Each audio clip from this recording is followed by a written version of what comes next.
शांत हो जिनके जीवों के नाम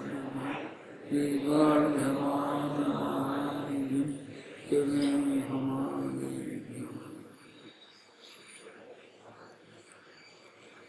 50वीं और 51वीं गाथा चलेगी। प्रवचन सार परमागम ज्ञान तत्व प्रज्ञापन महाधिकार, उसमें ज्ञानाधिकार की अंतिम गाथाएं हैं। बस इनके बाद एक गाथा और है, फिर ज्ञानाधिकार समाप्त होगा।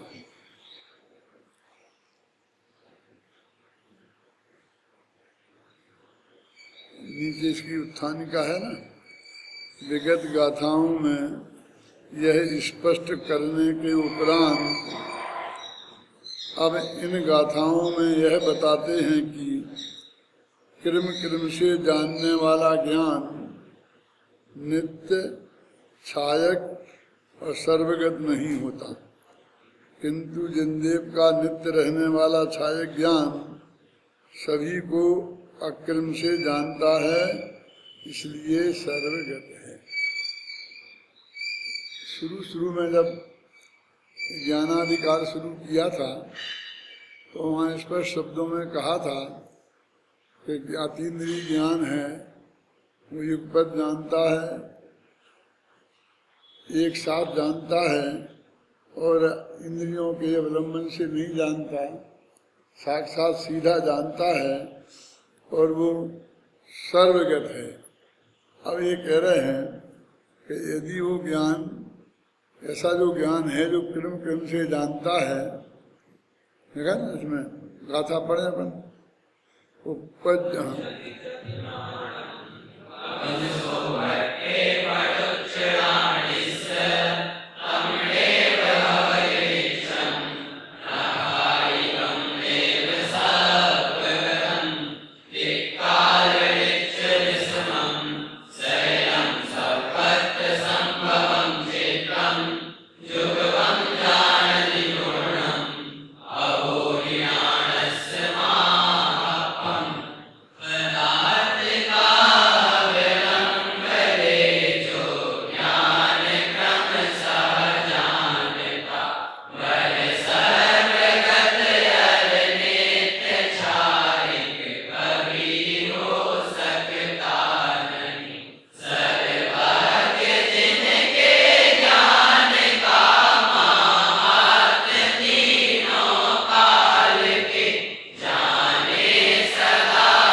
सबको हाथ मिलाकर व्यक्तिगत नमस्कार करे तो कितने लोगों को कर सकता है, और क्रम से करे तो कितने लोगों को कर सकता है। विशेषों में यही परंपरा है। जो बड़ा सेनापति होता है, राष्ट्रपति को तो छोड़ दो कि वो तो बेचारा सीधा सच्चा बहुत कमजोर बुजुर्ग आदमी होता है, लेकिन सेनापति तो सबसे जबरदस्त होता है।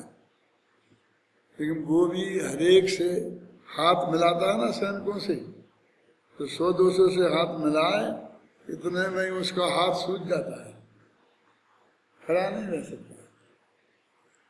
भारत में सबसे पहले ये जो नमस्कार करने की पद्धति रखी ना, हमारा यहाँ के प्रधानमंत्री 1 मिनट में 1.25 अरब लोगों को नमस्कार कर देते, हाथ जोड़ देता।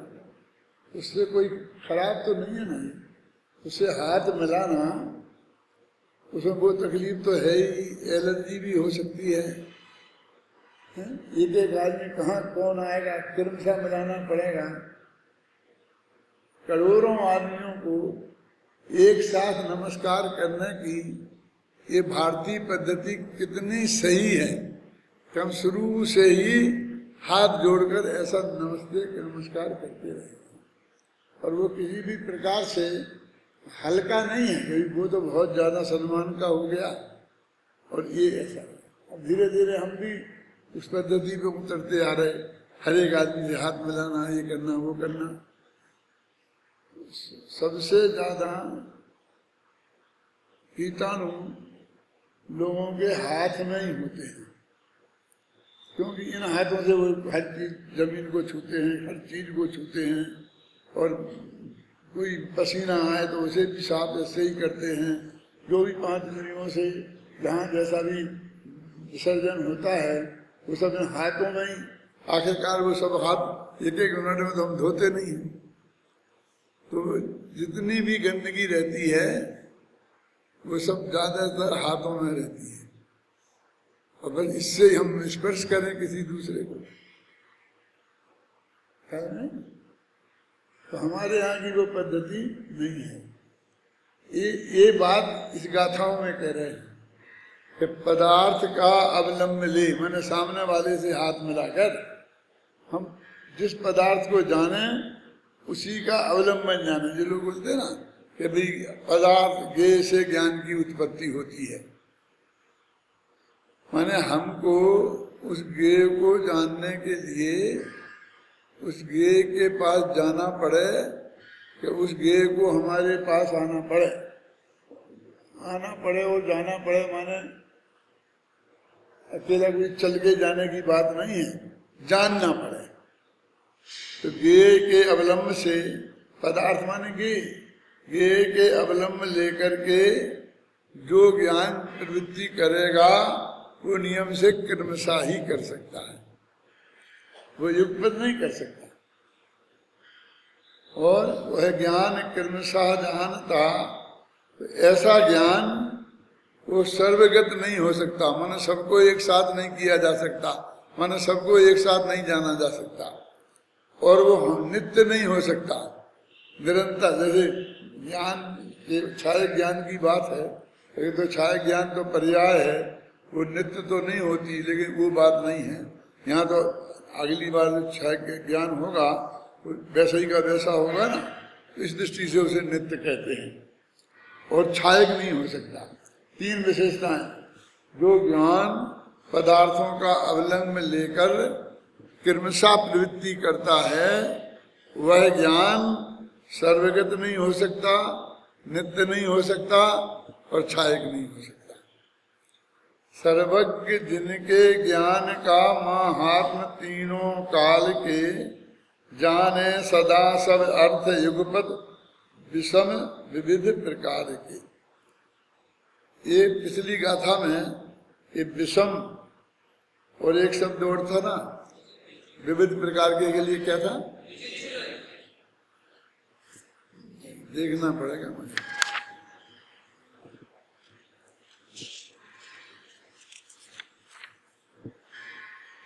एक तो मैं वैसे ही नहीं सुनता हूं और फिर तुम सब एक साथ बोलते हो तो मैं सुन ही नहीं सकता। हाँ, विचित्र और विषम। तो विचित्र का अर्थ यहाँ लिखा अनेक प्रकार के। उस वक्त भी मैंने कहा था कि विचित्र माने अनेक प्रकार के, चित्र का उदाहरण देके कहा था ना। और विषम माने एक दूसरे के विरुद्ध, माने अनेक प्रकार के ऐसे जो पदार्थ हैं उनको ये ज्ञान, वो तात्कालिक और अतात्कालिक माने भूतकाल की पर्यायों सहित, भविष्यकाल की पर्यायों सहित और वर्तमान की पर्यायों के साथ एक साथ जानता है, वो ज्ञान छाया ज्ञान है। अब जो कहते हैं जो छाया ज्ञान नहीं है, माने पदार्थों का अवलंबन लेके जानता है, एक एक चीज को देख के जिसे जानने की जरूरत है, तो वो ज्ञान में ये 3 बातें नहीं हो सकती। वह सर्वगत नहीं हो सकता, नित्य नहीं हो सकता और छायक नहीं हो सकता। सर्वज्ञ भगवान के ज्ञान का ऐसा महात्म्य है कि तीनों काल के सब पदार्थों को, सब अर्थ और युगपत उनको एक साथ जानता है और सदा जानता रहता है। माने नित्य, वहां नित्य शब्द था ना, जानता रहता है। और वो विषम है और विविध प्रकार के हैं, माने विचित्र हैं। माने यही बता रहे हैं, निष्कर्ष की गाथाएं हैं ना जी, तो जो पीछे कह आए हैं उसी बात को वे यहाँ कह रहे हैं। देखो टीका, बहुत सरल गाथाएं हैं, जो ज्ञान क्रमशः एक एक पदार्थ का अवलंबन लेकर प्रवृत्ति करता है, वह ज्ञान एक पदार्थ के अवलंबन से उत्पन्न होकर दूसरे पदार्थ के अवलंबन से नष्ट हो जाने से नित्य नहीं होता हुआ कर्मोदय के कारण एक व्यक्तता को प्राप्त करके फिर अन्य व्यक्तता को प्राप्त करता है, इसलिए छायक नहीं होता और अनंत द्रव्य क्षेत्र काल भाव को प्राप्त होने में असमर्थ होने से सर्वगत नहीं है। तीनों विशेषण के एक एक के कारण अलग अलग बताए। क्या बताए कि जो पदार्थों का अवलंबन लेकर जिसको जानना पड़ता है ना,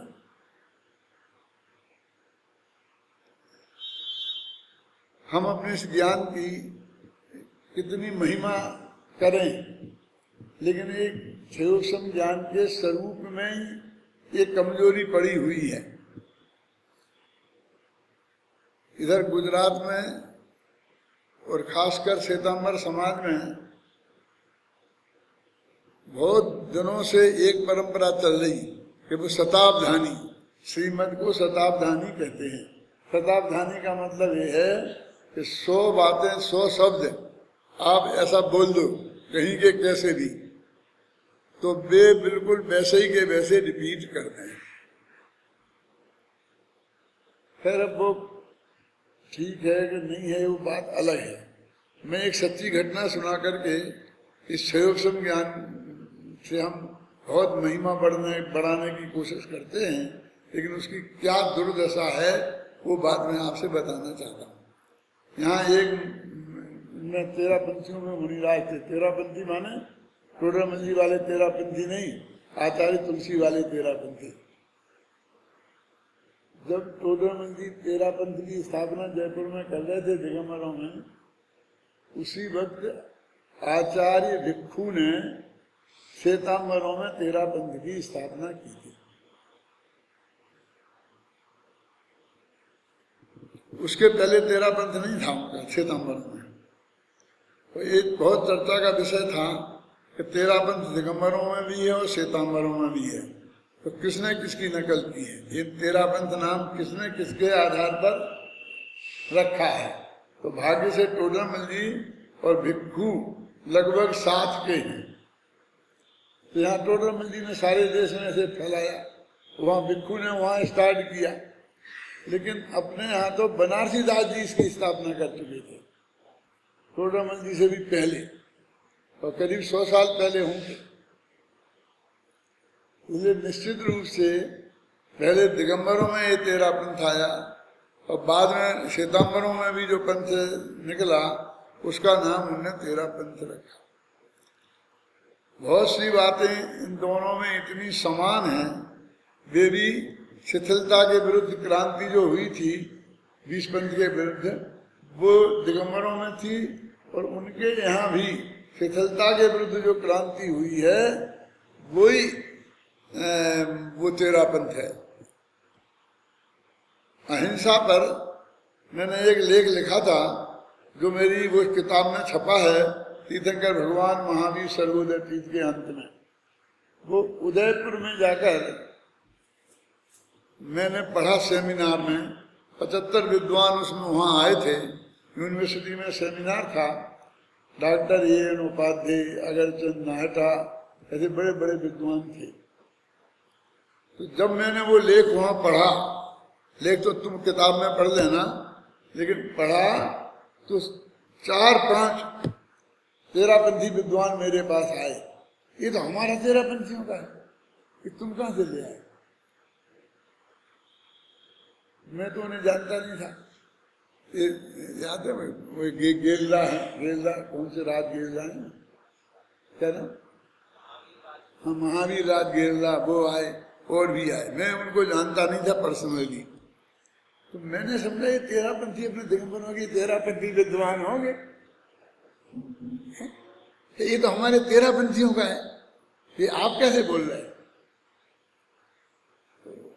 मैंने कहा मैं भी 13 पंथी हूँ। बोले मैं आपको जानता हूँ, आप तो दिगंबर जी हैं, क्योंकि दिगंबर उनके में तेरापंथी होते हैं। माने इससे मुझे पता लगा कि दिगंबर तेरापंथ के बहुत नजदीक है श्वेतांबर तेरापंथ भी। अब मैं अभी बहुत ज्यादा बातें आपको नहीं बता सकता, लेकिन एक उदाहरण मैंने आपको दिया कि मेरे उस भाषण से उनने मुझे तेरापंथी घोषित कर दिया। और वो भाषण कोई और नहीं था,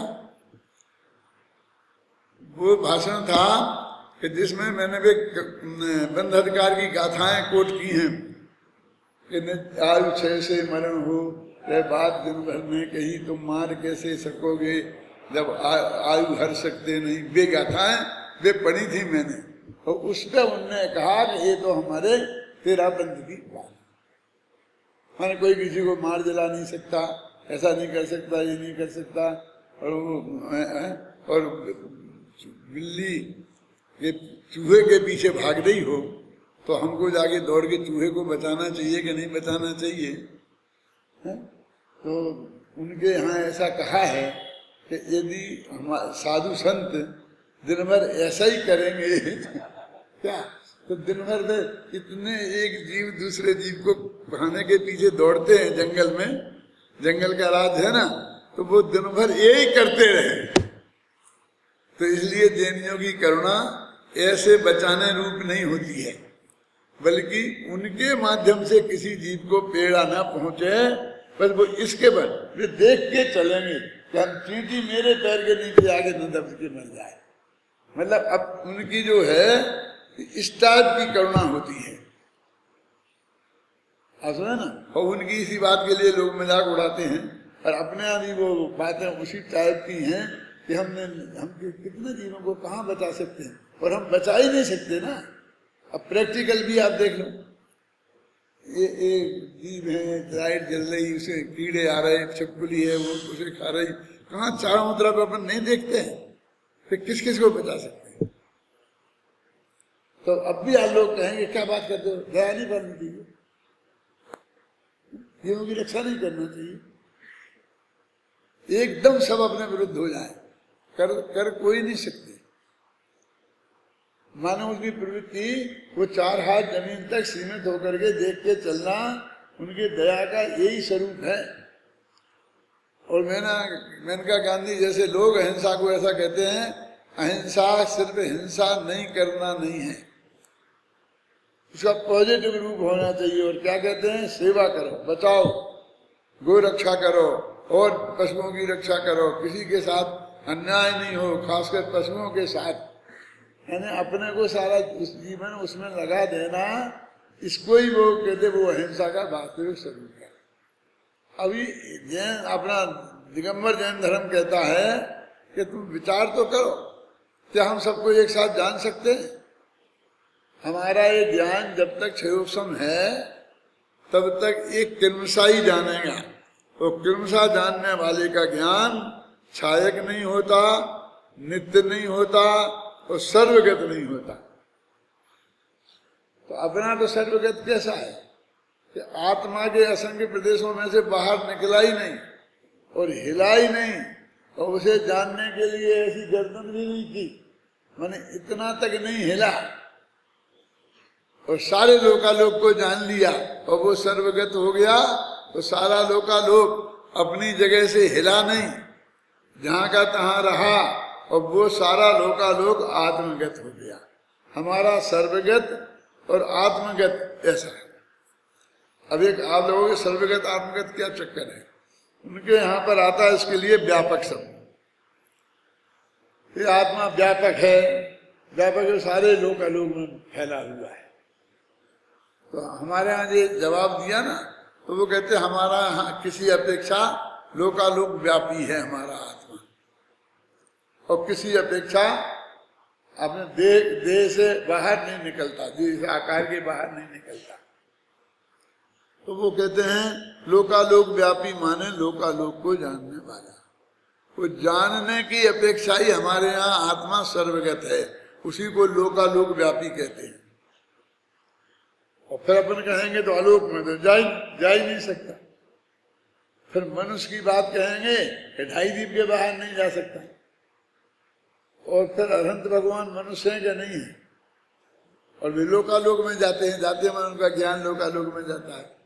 तो हमें लोग नहीं नहीं, ये बात ऐसा नहीं है, वे कहीं नहीं जाते, लोकालोक उनके ज्ञान में आता है।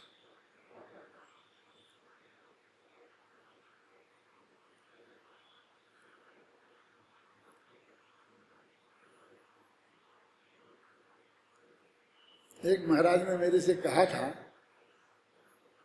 नाम नहीं बताऊंगा, कि डॉक्टर साहब आप क्यों विदेश जाते हो? हमारे पास दीक्षा ले लो, मैं तुमको भी आचार्य बना दूंगा, तो सारे विदेश वाले हिंदुस्तान में तुम्हारे पास आ जाएंगे। तो मैंने कहा विदेशियों को बुलाने के लिए मैं दीक्षा लूंगा, तो फिर जब मैं विदेशियों को बुलाने का लक्ष्य रखूंगा तो फिर मैं ही विदेश में चला गया ना, वही अर्थ हो गया ना। अपने यहाँ तो वो दिग्वृत्त की मर्यादा होती ना, कि मर्यादा के बाहर का उसे विकल्प भी नहीं आना चाहिए। अब कहते वो इशारा भी नहीं करना चाहिए, पत्र भी नहीं डालना चाहिए, किसी भी तरीके से उधर का विकल्प भी नहीं होना चाहिए ना। तो जैन दर्शन का जो अद्भुत सिद्धांत है सर्वव्यापी होने का, वो ज्ञान की अपेक्षा ही है कि आत्मा अपने असंख्य प्रदेशों के बाहर नहीं निकले।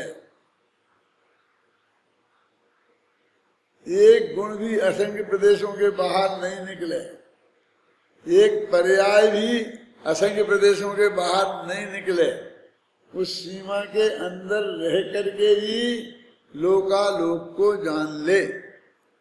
और जान ले इसी को बोलते हैं वो लोकालोक में पहुंच गया, उसी को सर्वगत बोलते हैं, इसी को सर्वव्यापी बोलते हैं। और सारा लोकालोक आत्मा के द्वारा जान लिया गया, तो इसी को उलटकर कहते हैं आत्मा कहीं नहीं गया, सारा लोकालोक आत्मा में आया है। माने आत्मा ने उसे जान लिया, वो ज्ञेय रूप में है, ये ज्ञाता के रूप में, ऐसा ही है। तो वो सर्वगत नहीं हो सकता, माने वो सारे लोकालोक को जानने वाला नहीं हो सकता यदि कर्म से जाने तो। भारतीय कानून में भी इसका समर्थन है। एक आदमी ने समझ लीजिए बैंक से या किसी बड़े साहूकार से करोड़ 2 करोड़ कब्जा उधार लिए कि मैं एक कारखाना खोलता हूँ, और बहुत बड़ा कारखाना खोला, खोल के लगा दिया, जो भी ब्याज में आज तय हुआ उसके हिसाब से वो देने का सब नक्की, मन में कोई बेईमानी नहीं है, उसकी बहुत अच्छी कमाई होगी और वो चुकाएगा। और एकदम उसमें आग लग गई और सारी संपत्ति बिल्कुल जल के खाक हो गई और वो सड़क पर खड़ा। क्या करें? अब पेश करो उसको। मैंने कोई आदमी पूरी तरह से बर्बाद हो गया, तुम्हें गरीब आदमी को पकड़ लो चाहे बड़े आदमी को पकड़ लो, जो कुछ भी उसके पास था, गरीब आदमी को पकड़ो तो ऐसा समझ लो कि उसने जो भी धंधा पानी किया था, जो भी 10-20 हजार लाख रुपया मिले थे, और वो तो घर तक नहीं पहुंचा, उसके बीच में जेब कट गई, वो तो कर ही नहीं पाया कुछ धंधा। अब फिर उसने नौकरी की, तो उसने मान ली नौकरी, उसके 5,000 रुपये महीने की नौकरी मिल गई। अब 5,000 में उसे घर का खर्च ही 7,000 का है, 5,000 में रोटियां भी मुश्किल से वो नहीं खा सकता है। अब वो जो लाखों का कर्जा है, उसकी डिग्री बना ले सेठ जी, तो डिग्री तो मान ले, क्योंकि वो कहेगा दिया था कि हाँ, लिया था वो कहेगा हाँ, और हाँ हस्ताक्षर हैं, सब प्रमाण मौजूद हैं, इसलिए केस में तो कोई दम है ही नहीं, डिग्री तो गारंटी से बंधेगी। अब वो कहता मेरे पास तो पैसा है नहीं, वो तो उसी वक्त जेब कट गई और मेरे पास सब चला गया। अब मेरे को तो ये 5,000 रुपया महीना तनख्वाह मिलती है और उसमें मेरा खर्चा भी मुश्किल से चलता नहीं है, अब मैं क्या करूं?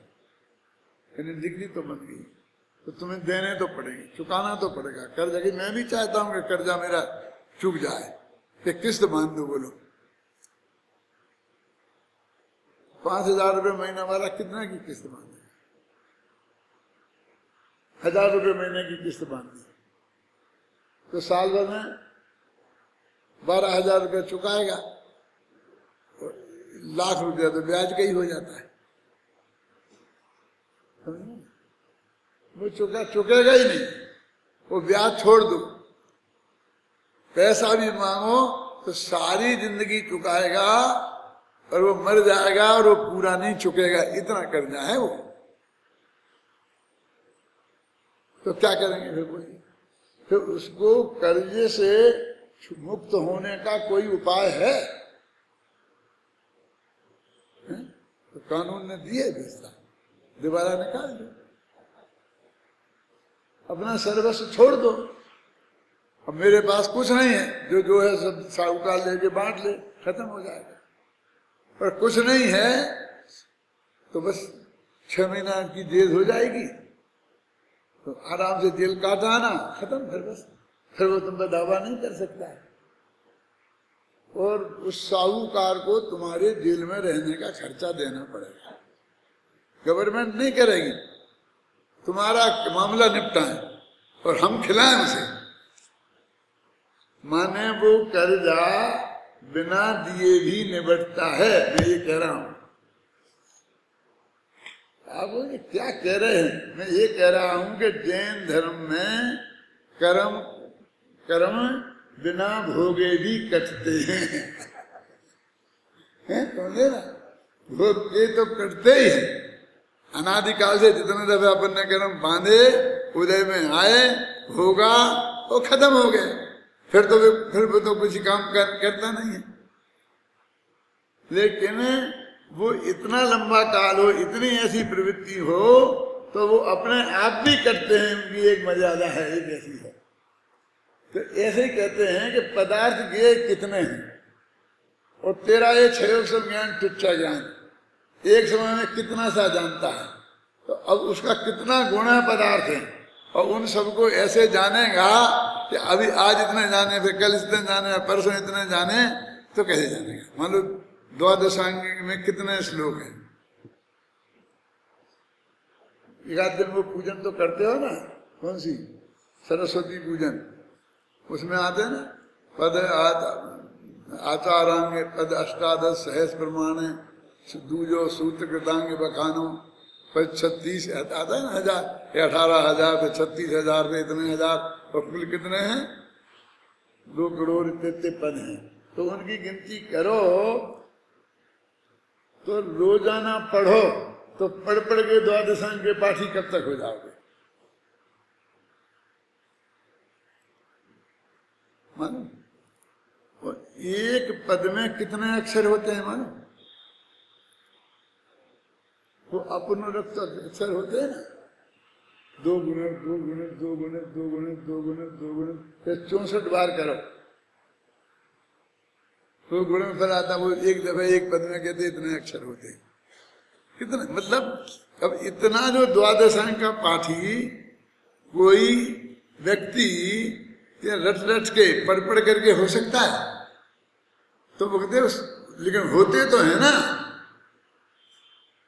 गौतम स्वामी हुए थे ना, अंतर मुहूर्त के भीतर ही हो गए थे। तो कहते हैं द्वादशांग का पाठी होना केवल ज्ञान नहीं, केवल ज्ञान तो आत्मध्यान में होता ही है, लेकिन वो शुद्ध ज्ञान माने शुद्ध केवली भी पढ़ के कोई आज तक नहीं हुआ। तो इतनी सी बात इस गाथा में कह रहे हैं। देखो, पदार्थ का अवलंब ले जो ज्ञान क्रमशः जानता, वह सर्वगत और नित्य छायक कभी हो सकता नहीं। इतनी सीधी सच्ची, इतनी सीधी भाषा में, चाहे गद्य पढ़ लो चाहे पद्य पढ़ लो। कितना साल? पदार्थ का अवलंब ले, मैंने एक एक पदार्थ को देख देख के जाने आए थे ना। जो ज्ञान क्रमशः जानता, वह सर्वगत सर्वव्यापी और नित्य और छायक, ये 3 नहीं हो सकता। और सर्वज्ञ जिनके ज्ञान का महात्म तीनों काल के, भगवान केवल ज्ञानी का महात्म ये है कि तीनों काल के सब अर्थ, सारे पदार्थ युगपद एक साथ, ये सारे पदार्थ कैसे विषम और विविध प्रकार के सारे पदार्थ युगपद माने एक साथ जानता है। कब? सदा, निरंतर जानता रहता है। ऐसा केवल ज्ञान का महात्म्य है ना, अत्यंत सरल। जो ज्ञान क्रमशः एक एक पदार्थ का अवलंबन लेकर प्रवृत्ति करता है, वह ज्ञान एक पदार्थ के अवलंबन से उत्पन्न होकर दूसरे पदार्थ के अवलंबन से नष्ट हो जाने से नित्य नहीं होता हुआ, एक पदार्थ से दूसरे पदार्थ पे गया तब तक वो भूल जाता है। क्या समझना है? आप रोजीना 10 गाथाएं याद करते हो तो एक वर्ष में कितनी गाथाएं कर लोगे? लगाओ, गणित लगाओ जल्दी फटाफट। 365 दिन होते हैं तो कितने हो जाएंगे? 3650 हो जाएंगे। अब फिर एक गाथा जब तुम याद कर लेते हो, 10 आ जाए तो वे 10 गाथाएं 10 दिन में भूल जाते हो। अब बताओ कितने कर लो? एक दिन में 10 गाथाएं याद करो और वे गाथाएं 10 दिन में भूल जाओ। यानी वो एक दफे याद करने के बाद वो अनंत काल तक नित्य हमारे पास रहने वाला नहीं है ना। ये साथ में भूलने का भी लफड़ा लग रहा है ना, है? इसलिए वो पैर पड़ने वाली बात नहीं है, है? अन्ना जी देते हैं ना पैसा तुम्हें, तो पहली दफे सुनाने के देते हैं, फिर दूसरी दफे सुनाने के भी देते हैं। लेकिन अन्ना जी ऐसा क्यों देता? लास्ट ईयर सुनाया था तो इनाम दे दिया था, वही चीज है फिर इस साल फिर सुना दी और फिर तुमने इनाम दे दिया। तो वो कहते भैया साल भर तक याद रखना ये भी कोई आसान काम नहीं है। ऐसा नहीं कि लास्ट ईयर जो उसने सुना दिया था और उसी मेहनत में वो याद रहा है। इस क्षयोत्सम ज्ञान का कैसा खराब स्वरूप है ये बता रहे। देखो पहली बात कहाँ थी? अवलंबन लेकर दूसरे पदार्थ के अवलंबन के नष्ट हो जाने से तो वो नित्य नहीं हो सकता। यानी एक को जानता है जब तक दूसरा खत्म। आगे कहते हैं आगे यहाँ पीछे सब, आगे पाठ और पीछे सफाई, ऐसी प्रवृत्ति है। और कर्मोदय के कारण एक व्यक्तिता को प्राप्त करके फिर अन्य व्यक्तिता को प्राप्त करता है, तो एक को छोड़ता है तो अन्य को प्राप्त करता है। तो छायक ज्ञान ऐसा नहीं हो सकता। छायक ज्ञान सबको एक साथ ही प्राप्त करेगा और अनंत द्रव्य क्षेत्र काल भाव को प्राप्त होने में असमर्थ है। अनंत पदार्थों को एक साथ नहीं जान सकता, इसलिए वो सर्वगत नहीं हो सकता। वस्तुता सर्वोत्कृष्टता का स्थानभूत छायक ज्ञान उत्कृष्ट महिमावंत है।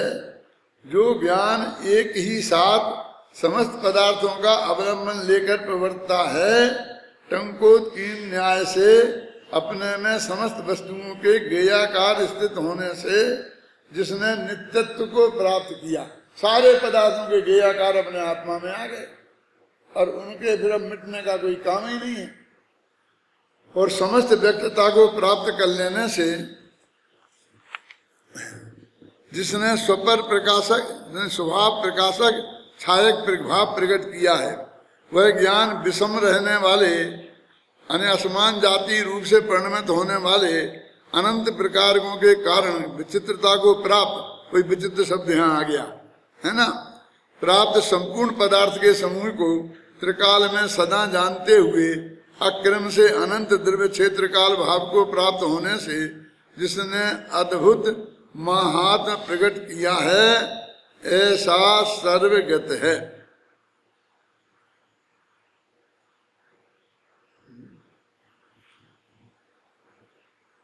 इसमें एक बात बहुत मार्मिक है, अभी आएगी जय सेनाचार्य में, इसे पढ़ लेते हैं। तात्पर्य यह है कि पदार्थों को क्रम क्रम से जानने वाले क्षयोपम ज्ञानी सर्वज्ञ नहीं है, अपितु संपूर्ण गुण पर्यायों सहित सभी पदार्थों को एक साथ जानने वाले छायक ज्ञानी ही सर्वज्ञ हैं। यह सर्वज्ञता ही ज्ञान का स्वभाव है, स्वभाव परिणमन है, सदा रहने वाली है।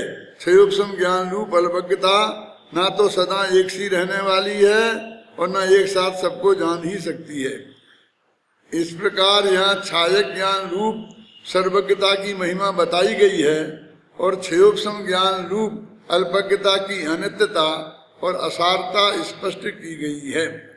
आचार्य जयसेन तात्पर्य वृत्ति में इन गाथाओं का निष्कर्ष निकालते हुए स्वयं प्रश्न उठाकर उत्तर देते हुए इस प्रकार मार्गदर्शन कहते हैं। उनने इसमें से और एक नई बात निकाली कि इतनी सब मेहनत करने से क्या फायदा, सिर्फ सर्वज्ञ का ज्ञान है, हमने सर्वज्ञ के ज्ञान का स्वभाव समझ लिया तो उससे क्या हो जाएगा। तो देखो वे कहते हैं एक साथ संपूर्ण पदार्थों को जानने वाले ज्ञान से सर्वज्ञ होते हैं, ऐसा जानकर क्या करना चाहिए, माने ये जानकर आपके क्या काम करो, क्या फायदा है, क्यों बता रहे इसको इतना, क्या उपयोग करना चाहिए इसका। तो वो बताते हैं अज्ञानी जीवों के चित्त को चमत्कृत करने के कारण परमात्म भावना को नष्ट करने वाले कौन, ज्योतिष, मंत्रवाद, रस सिद्धि, क्या यानी अज्ञानी जीवों के चित्त को चमत्कृत कर देते हैं। अज्ञानी जीवों को बुद्धू बनाने के लिए मति ज्ञान शुद्ध ज्ञान वाले लोग ऐसा कोई थोड़ा सा चमत्कार बता के कि तुम 10 जने एक साथ बोल दो और मैं तुम्हारे 10 शब्दों को बता दूंगा। वो जो महेंद्र कुमार मुनि यहाँ कर रहे थे, मैं आपसे कह रहा था ना, कौन सा उसे शताब्धान बोलते थे, तो 100 बातें तो हर एक नहीं कर पाता, कोई 20 करता, कोई 10 करता, लेकिन कहते उसको शताब्धान ही है। तो करीब सब लोग बैठे थे और वो मुनि महाराज बता रहे थे, श्वेतांबरों के मुनि महाराज, हम भी गए थे और बाबू साहब भी साथ में थे, तो त्रिलोकचंद मिनिस्टर साहब के भाई थे ना हुकुमचंद जी, उनका नाम भी हुकुमचंद था, हम वो भी गए थे और लोग गए थे, हमारी सभा के श्रोता लोग गए थे। तो वहाँ वो महाराज बताते थे तो लोग खड़े होकर शंका करते थे कि ये जो लोगों ने आपको शब्द बोले हैं ना, ये सब आपके गुर्गे हैं और आपने रट लिए हैं और इनसे कहा दे सभा में से उठ के और ये वही शब्द बोल देते हैं क्रम से जो आपको रटे रटाए हैं और फिर आप बोल देते हो। ताराचंद जी आप भी थे साथ, मेरे ख्याल से साथ में, मुझे याद आ रहा है। तो लोग उन पर शंका प्रकट करते थे कि नहीं नहीं हमारी बताओ, हमारी बताओ, तो वो बताता था उसका भी बता देते थे वो। तो दूसरे लोग कहते थे ये भी तुम्हारा गुर्गा है और तुमने ऐसा सेट कर रखा था बुद्धू बनाने के लिए कि तू बीच में है, ये करना विरोध, ऐसा कह के और फिर तू पूछना, हम वो भी बताएंगे। ये सब तुम्हारी चालाकी है, इस तरह लोग उनसे व्यवहार करते थे और वो बता रहे थे। हमने उनसे अकेले में जाके कमरा हमारी 1-2 बार है, मैंने कहा देखो आप इतने विद्वान, इतने शास्त्रों का अध्ययन किया और ये भी जो है ये भी मेहनत का काम है, इतना ही तो सिद्ध करता है कि आपका क्षयोपम विशेष है, स्मृति अच्छी है, इतनी तो सिद्ध करता है। लेकिन आप सब आपको महाराज महाराज करते हैं, आपके चरणों में नमस्कार करते हैं, ये करते हैं, ये करते हैं, और आपने ये जो प्रदर्शन किया ना कि जगत को ये बताने के लिए कि मैं कितना विद्वान है, मेरी स्मृति कितनी तेज है, ये बताने के लिए जगत को तुमने ये किया, तो हर आदमी तुम पर शक करने लगा और तुम्हारे मुंह पे तुमने एक चालाकी कर रहे, नहीं उसने ऐसा कह दिया, वो तुम्हारा आदमी है, आप समझे ना, लेना नहीं देना नहीं, तुम महाराज हो, तुम्हें क्या लेना देना। वैसे ही सब तुम्हारे जितने आए हैं, हम लोग बैठे हैं तुम्हारे चरणों में नमस्कार करते हैं, क्या कमी है। अब एक दिखा के आप और क्या उपलब्ध करना चाहते, बल्कि आप हो गए परीक्षार्थी और ये सब हो गए परीक्षक। अब ऐसी कोई चीज करके दिखाते हैं ना, तो नहीं तो नहीं मैं अपने हाथ से करूंगा, ऐसा नहीं, तुम गांठ बांध दो, तुम ऐसा कर दो, तुम मेरे पट्टी बांध दो क्यों, नहीं तुमने ऐसा देख लिया, देख जबरदस्ती लेना नहीं देना नहीं। मैंने हर आदमी हमको हम धोखा दे रहे हैं ऐसा स्पष्ट हमारे मुंह के सामने कह रहा है। जरा सा हमने चमत्कार पैदा करने की कोशिश की तो हमारी पोजीशन क्या हो गई। ये जैसे ना चाल लिखते देखो, अब पढ़ना इसको। अज्ञानी जीवों के चित्त को चमत्कार करने के कारण परमात्म भावना को नष्ट करने वाले कौन?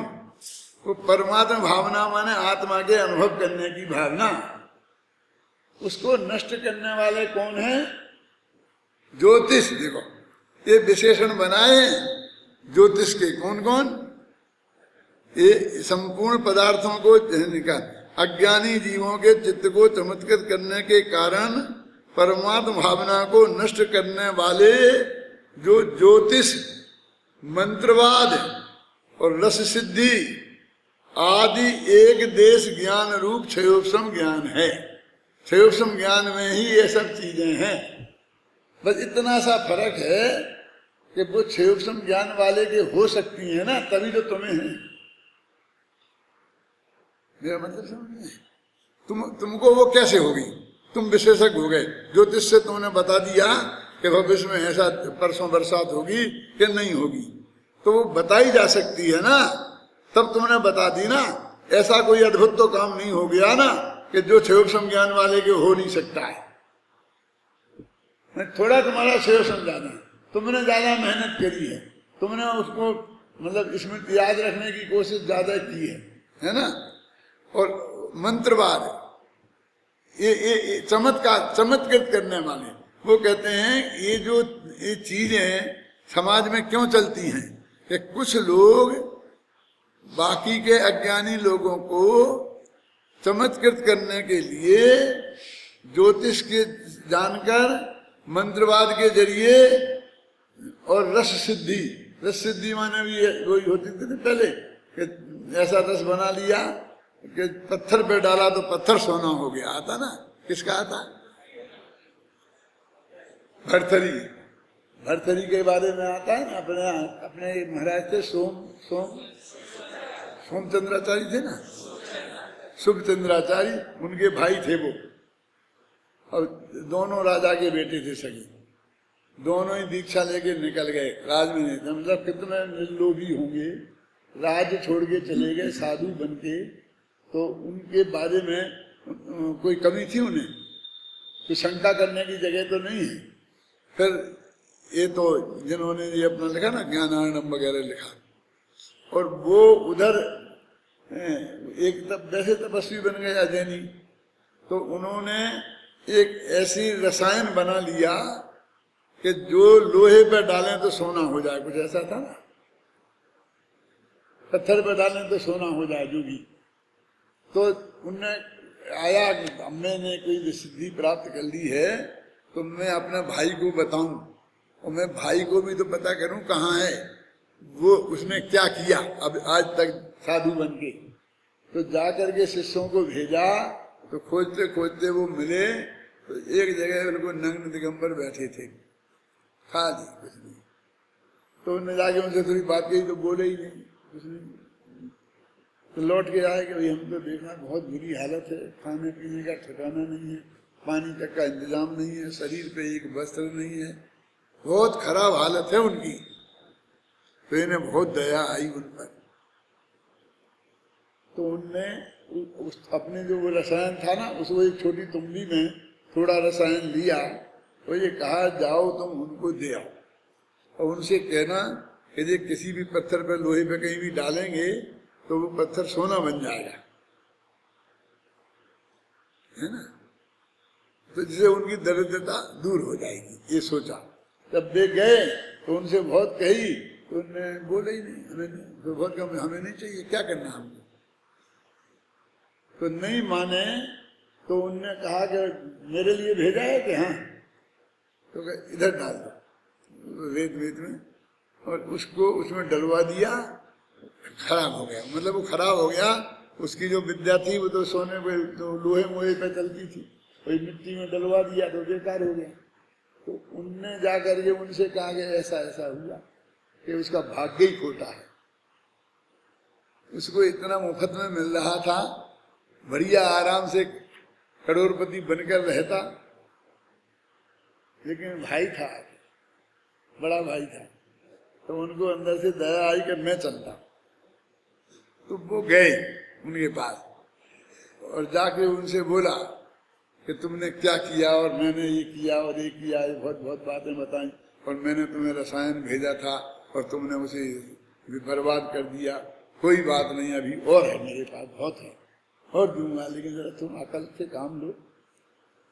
तो उनने कहा कि क्या बात करता है, अपन घर से इसके सोना के लिए निकले थे, अपने घर में सोने की कमी थी, ढेर लग रहे थे सोने के, वो सोना छोड़ के अपन आए हैं क्या? कहते ऐसी कोरी बातें करने से क्या होता है, जब करो तब पता चलता है। तो बहुत बहुत उन्होंने कहा, तो कहते हैं कि उन्होंने ऐसा अपना पसीना आ रहा था ना, ऐसा लेकर के वो सामने पहाड़ी थी, उस पर ऐसा छिटका, तो वो पूरा पहाड़ सोने का हो गया, और कहा तुझे जितना सोना उठा लेना है ले जा। तो ये सोने के लिए किया ना तूने। उसमें ऐसी पंक्ति आती है, देव असुचि की धार तो गिरी कंचन हो जावे। उसका अर्थ तो हमको ये बताया गया था हमारे पिताजी वगैरह के माध्यम से, देव असुचि की धार, असुचि की धार दूं तो पर्वत माने मैं पेशाब कर दूं उस पर। असुचि की धार देना, पसीना कोई धार तो नहीं है क्या? माने तूने जो रसायन बनाया है, ऐसी शक्ति तो मेरी पेशाब में है, कैसे? उसके लिए हम नहीं आए थे। तो ऐसा जो चमत्कार पैदा करने की जो थोड़ी भी कहीं से कुछ हो गया, सूक्ष्म ज्ञान के प्रकार हैं, और उसमें ऐसा हो सकता है, कोई असंभव बात नहीं। कोई ऐसा गजब कुछ हो गया हो कि जो नहीं हो सकता था, ऐसा तो है नहीं। तो लिखा ना, ज्योतिष मंत्रवाद और रस सिद्धि। वो रस सिद्धि माने वही चीज है, आदि एक देश ज्ञान रूप क्षयोक्षम ज्ञान है, और तत्संबंधी आग्रह छोड़कर तीन लोक तीन काल वर्ती समस्त वस्तुओं को एक साथ प्रकाशित करने वाले अविनश्वर अखंड एक प्रतिभासमय सर्वज्ञता की उत्पत्ति का कारणभूत समस्त रागादि विकल्प जाल रहित सहज शुद्धात्मा से अभेद ज्ञान की भावना करनी चाहिए, यह तात्पर्य है। इन गाथाओं में सूक्ष्म ज्ञान की कमजोरियों को उजागर करते हुए उसके आश्रय से होने वाले अहंकार का परिहार कर छायक ज्ञान की महिमा बताई गई है, क्योंकि अनंत अतीन्द्रिय सुख की पूर्णतः प्राप्ति एकमात्र छायक ज्ञान वालों को ही होती है।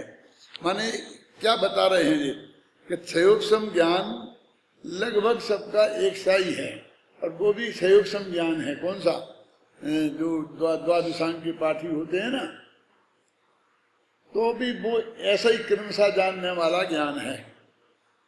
तो उससे किसी को अहंकार हो जाए थोड़ा, समझे ना, तो वो अहंकार ना करे, इसके लिए ये बात यहां बताई है।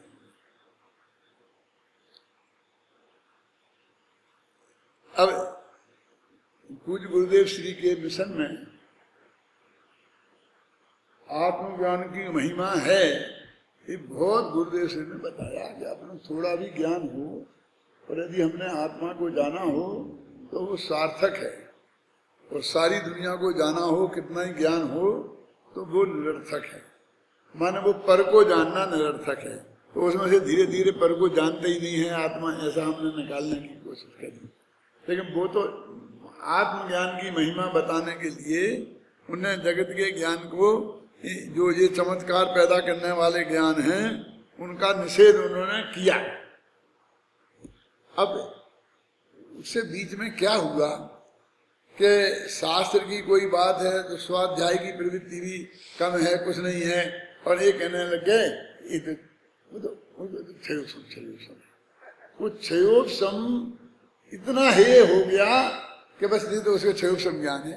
आप शास्त्र की बात बताओ ना, हाँ ठीक है क्षयोपम ज्ञान है। तो अब इतना भूल गए कि हम ये क्षयोपम ज्ञान की निंदा कर रहे हैं, तो जो हमारा ज्ञान है वो क्या है? वो भी क्षयोपम है ना, ये भूले गए। तो हमारे ज्ञान की क्षयोपम कह के जो तुम निंदा कर रहे, तुम्हारे पास ज्ञान है वो भी क्षयोपम है। कुंद कुंद के पास जो ज्ञान था वो भी क्षयोपम था। कांजी स्वामी के पास ज्ञान है वो भी क्षयोपम है। माने ये एक गोली जो हम मार रहे हैं, वो गोली कहां कहां लगेगी जाकर, ये ख्याल में नहीं है। टोडरमल जी कितने विशेषज्ञ थे, आप समझे ना, मोक्ष मार्ग प्रकाशक में, और उनकी कितनी विशेषज्ञता अपने ख्याल में आती है। अब ये क्षयोपम, तो एक टोडरमल जी की निंदा नहीं है। अरे वो क्षयोपम ज्ञान है एक बात, वो सबके पास है, सम्यक दृष्टियों के पास भी था, आचार्यों के पास भी वही था।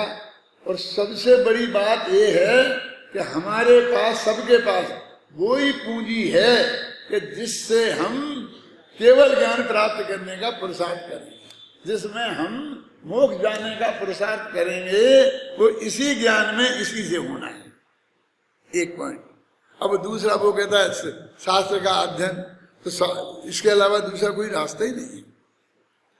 मोक्ष मार्ग प्रकाशक अभी बहुत समय नहीं है, मैं बहुत गहराई से इस बात को सिद्ध किया है कि तेरा प्रयत्न तो शास्त्रों का अध्ययन करके अपनी वो इसमें मन लगाना है बुद्धि पूर्वक, और कुछ पुरुषार्थ नहीं है इसमें। फिर तो बाशील संयम कुछ नहीं। वो लिखा ना तत्वाभ्यास के बारे में कि वो क्या करे, पूजा भी करे, स्वाध्याय करे, व्रत पाले, तपस्या करे, तो भी तत्व ज्ञान के बिना आत्मकल्याण का मार्ग नहीं खुलेगा। और इनके बिना तत्वाभ्यास करे तो उसको दर्शन की प्राप्ति होगी। ये सब क्लियर लिखा हुआ है मेरे कहने का।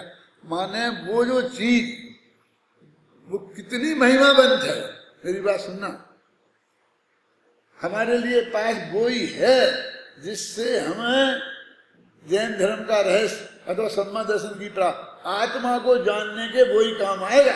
तो मत ज्ञान शुद्ध ज्ञान में ही आत्मा जाना जाएगा, तब अनुभव होगा। और वो अनुभव होगा वो भी मत ज्ञान शुद्ध ज्ञान रूप ही होगा, वो केवल ज्ञान नहीं हो जाएगा, तो मन पर ज्ञान नहीं होगा। वो जो ज्ञान है ना सम्यक ज्ञान रूप, वो क्या है? मत शुद्ध ज्ञान ही है ना। यानी हम जिस मत शुद्ध ज्ञान की, क्षयोपम ज्ञान की निंदा कर रहे, वो ही हमारी असली पूंजी है, और उससे ये काम होने वाला है। हम उसकी निंदा करो, हम उसे ही नहीं रहता है इस बात का विवेक करके। तो पंडित जयसेना जिनसेनाचार्य आचार्य को उस वक्त भी ऐसे लोग हो गए होंगे। वो जमाना था ये मंत्र तंत्रवाद का, ये भट्टारकवाद प्रसिद्ध हो गया था। भट्टारकवाद क्यों चला मालूम? 1 मिनट में कहकर खत्म करता हूँ कि ये जो शंकराचार्य थे ना, ये मंत्र तंत्रवादी थे। तो ये जाके राजाओं को वो मंत्र तंत्र दिखा के और उनको प्रभावित कर लेते थे। तो वो फिर इनकी आज्ञा में रहने लगते थे, और फिर इनकी आज्ञा में रहते थे। तो उनसे कह के फिर दिगंबर साधुओं को घानी में पिलवा दिया, अपने शास्त्र जला दिए। बहुत अन्याय अपने शास्त्रों के साथ और अपने दिगंबर मुनिराजों के साथ किया। देव तो थे नहीं, गुरु और शास्त्र थे, तो इन्होंने बहुत अपने तकलीफ पहुंचाई। तो उस समय अपने जो मुनिराज घानी में पेला उनको, तो वे मुनिराज ने खुद वस्त्राधिक धारण करके भट्टारक बन के और मठ स्थापित करके अपनी सुरक्षा के इंतजाम किए, क्योंकि इसी पद्धति वो मठ भी बना रहे थे। 4 मठ उन्होंने स्थापित किए थे पूर्व पश्चिम उत्तर में, समझे ना, किन्ने शंकराचार्य ने। तो वैसे ही उनकी मठ की पद्धति को अपनाकर वही मंत्र तंत्र जंत्र सीखकर और वही राजाओं को प्रभावित करके उसी विधि से उनसे टक्कर ली। और वो ये जमाना था कि ये भट्टारक भी शुरू हो गए थे 10वीं शताब्दी से, और ये 13वीं शताब्दी की बात है। तो ये बहुत आगे बढ़ गए थे मंत्र तंत्र में, तो वे जगत को प्रभावित कर लेते थे और सारे जैनी उनके पीछे लग जाते थे। बेचारे नगर दिगंबर मुनिराज को कोई पूछते ही नहीं, चमत्कार दिखाकर। तो वो थोड़ा सा वो तकलीफ उनकी इसमें प्रकट हुई है। संलेखना पर गोवानी राम जी ने लिखा है, तो बहुत अच्छा गंभीर लिखा है। तो मैंने एक पंक्ति डाली है कि टोडरमल जी के साथ जो कुछ घटा था वो उनने अपनी इन आंखों से देखा था। क्या? तो उसका जो प्रभाव उनके व्यक्तित्व पर था, उनका इसलिए व्यक्तित्व बहुत गंभीर हो गया था। आप समझे ना, उनके व्यक्तित्व में हंसी मजाक तो कुछ है ही नहीं, बहुत गंभीरता आ गई थी, क्योंकि उन्होंने वो घटना अपने आंखों के सामने अपने घर में घटित होती देखी थी। इसलिए उनकी वाणी में बहुत गंभीरता है। जब वो कोई बात कहते हैं तो बहुत गंभीरता के साथ कहते हैं। चलो आगे।